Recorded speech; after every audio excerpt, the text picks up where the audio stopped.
Hello, my name is Kyle Spratt. I'm a student in BA 513 for summer 2020. Summer 2020, of course, is occurring during the COVID pandemic, and that is what this story that I've created is about, specifically in relation to the Sturgis motorcycle rally, hence why I am wearing a motorcycle helmet. The rally is held in South Dakota every year. And this year, I just heard people, I live in North Dakota, I'd heard people talking about it at work. I was not allowed to go. I don't know if I would have gone anyway, but I was not allowed to go. But it got me thinking of how Sturgis is going to interact with the COVID pandemic and what that's going to mean for our region this summer. So that kind of got me started on this idea. Was holding Sturgis in 2020 a bad idea? Just to kick things off, I wanted to get an overview of the COVID-19 cases in the United States in general. Just to catch all of you up to what we're looking at the time of this recording. COVID-19 was identified in China in late 2019, not previously seen in humans before, suspected cross-contamination from animals. Symptoms, everybody's probably heard of them by now: fever, cough, difficulty breathing, muscle pain and tiredness, loss of sense of taste and smell, another one. Suspected transmission comes from respiratory droplets, be it airborne or surface contamination. And then, and this is a big one for our data visualization purposes, the virus has a 2 to 14-day incubation period. People are pretty familiar with 2-week quarantines, etc. at this point, and that's why it can sit with you for 2 weeks. And when we start to look at the data, we start to see that manifest in spikes happening 2 weeks after certain events, or it can kind of take a couple weeks after policy changes for things to come into effect. On this graph here, we have a lineup of dates, of course, and then caseloads. This is cumulative cases in the United States as a whole. We'll look at real quick. The new cases. I think for a lot of things, a lot of purposes, these new cases are going to be a better description of what's going on, because cumulative cases, that graph will never drop down. New cases can kind of show you how certain policies are taking effect, whereas with cumulative cases, any changes in culture or society are just going to level out the curve, whereas with new cases, any changes can ideally make the curve go back down. So you have like twice as much range of motion. That's easy to see visually there. When you just look at some sample dates across this graph, you can kind of see, like if I just show you all the peaks here, Friday, Friday, Friday, Thursday, Thursday, Friday, Friday. It's pretty clear that there's a weekly cycle about this, and it's suspected that doesn't really have anything to do with the disease. The disease doesn't care what day of the week it is. But this does tie into testing methods and the sort of things you deal with statistics in terms of getting samples. Something like COVID testing like this is going to be on a voluntary basis, which is, as far as sampling data goes, pretty much the worst method of sampling data. You're only getting volunteers. And you can see that really manifest here with the cases just spiking every Friday. It's pretty clear that the actual virus doesn't do that. So moving on, now that we've gone over an overview, I wanted to circle this back to sort of my idea, my thesis here, that that Sturgis is going to cause a major spike in coronavirus cases and, unfortunately, deaths as well. You can see here that Sturgis started just at the end of our data collecting period.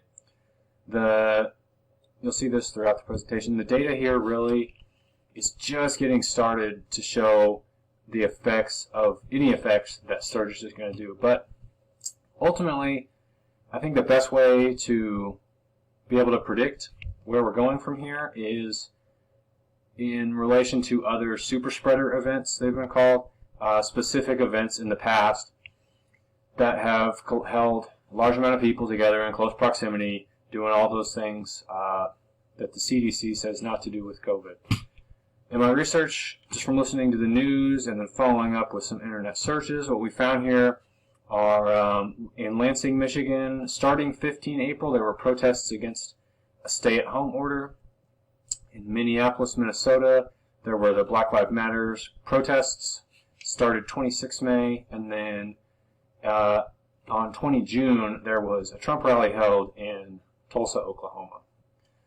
What I wanted to show with this graph here is the swing 2 weeks after, within 2 weeks and 2 weeks after those major points. So if we take them just one at a time here, looking at just Michigan, cases go up and up, and this is new cases. This is not total. That's why it goes back down. But so we have these protests happening on 15 April, and then 2 weeks later, each data point here being 1 week, 2 weeks later, new cases go up on that day to 850. 750 2 weeks prior. So a small bump there, but then quickly followed by a large drop for the state. And I think that's where you start to see conflicting variables come into play, and there's so many factors here. But if we just take that as an example, moving on, Minneapolis, protests started 26 May. 2 weeks later, new cases way down, 377 for that day versus on the day that the protest started, 659. Would indicate that those protests did not cause a spike in cases. Looking at the Trump rally, on 20 June, we go 2 weeks later. So let's see, there's 20 June, 27, there's 7-4 in Oklahoma. There, 7-4 in Oklahoma. New cases for that day, 580. New cases here for Minneapolis, 331. So a pretty significant spike there. However, you can see that cases already did start to rise in Oklahoma before this point. So it's hard to really say that that Trump rally was any driving factor at all. If you just continue that line of maybe a month before, it would just continue as if it did, and it doesn't look like the Trump rally protests really caused that curve to steepen up or anything. With this visualization, something that you could do is to compare to similar states, just get more examples that don't have specific super spreader events. Nebraska would be a good one, just because there's so much in common with Oklahoma. You can kind of see they have a pretty level curve, so quite different than the Oklahoma line. Moving on, I wanted to get a map of these states so that we could show here, you know, maybe things aren't growing for the whole state in general, maybe just where these super spreader events are. Maybe things just start there and then spread into the outgoing counties. Some counties are not highlighted here, and that's because we have the graph starting at 1. That means those counties don't have any tests. Now, if you can pretty clearly see here on the map that those are most common in South Dakota here. That's because nobody lives out in South Dakota. There's no people here, so to have 0 cases, you know, say only out of 100 people, but you can also identify on this map where the cities are. You zoom in here. Ingham County is where it lands. Lansing, Michigan, the capital is. This is Oklahoma City. This dark spot here, right here, Tulsa. And again, my intention here with this is to show those cases starting in the city and then spreading from there. So if we just start, let's see,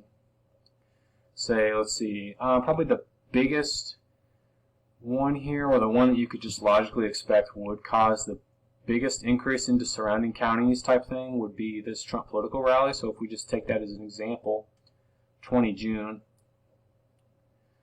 let's see. So there we have 20 June. We'll zoom in a little bit to just hit the specific case.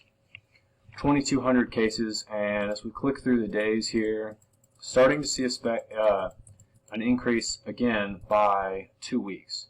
So 20 June, would that be like early July, 4th of July? Here we clicked all the way to 4th of July. New cases almost 4,000. But you'll notice that not a lot of the colors are changing in the counties around. So you go back to 20 June. This is right after 2,400 cases, and then 2 weeks later, early July, 3,700 cases. So cases are really spiking there in that county, but not in the counties surrounding, or in these cases, in these counties out here where not a lot of people live. So that would indicate that the rally was a super spreader event, but again, hard to tell, just because cities might be growing like that too. To do that, you could compare it to Oklahoma City right here. If we just look at Oklahoma County, for instance, they're real original with their naming out in Oklahoma, apparently. They got Oklahoma City in Oklahoma County in Oklahoma. Anyway, 3,200 cases on 3rd July. If we go to June 20th when the rally was, 2,000 cases. So you can see that those increased by about 50%, but then Tulsa did grow a little bit more. So you can do that analysis on the other on these other counties here as well with the other super spreader events. Sturgis, obviously expecting not really to see anything yet because, again, the data is still coming in. Lastly, we have a visualization here of just the counties in South Dakota and the surrounding regions. The intention here, again, just to show, as I click through here, you can see these counties where maybe the capitals are, cities are. Like Hennepin County is where Minneapolis is, for instance. As we start to click forward through the dates, you can start to see those counties quickly get dark, and then they do start to spread into the surrounding counties. You don't really see organic growth from the rural areas. It's mostly spreading from the counties. Spreading from the major cities anyway.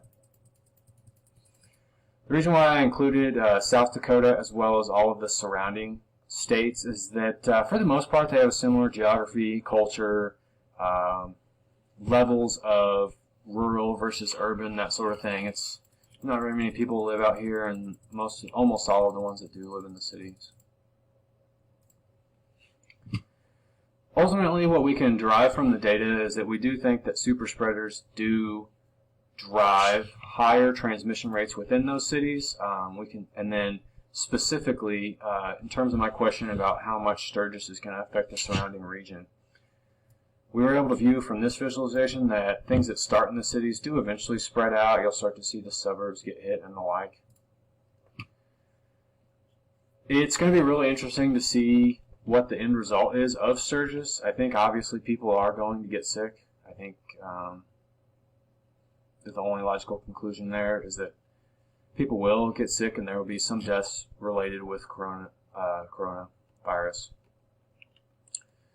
The data, Sturgis is going on literally right now. It's this week and then the previous weekend and the next one, the surrounding weekend. So, and again, with the 2-week incubation period on the virus, it's going to be at least a week before you're seeing any spike on this type of thing. Another thing to consider with Sturgis is that there's 500,000 people coming to visit, and a lot of those people don't live in South Dakota. People are coming from all over.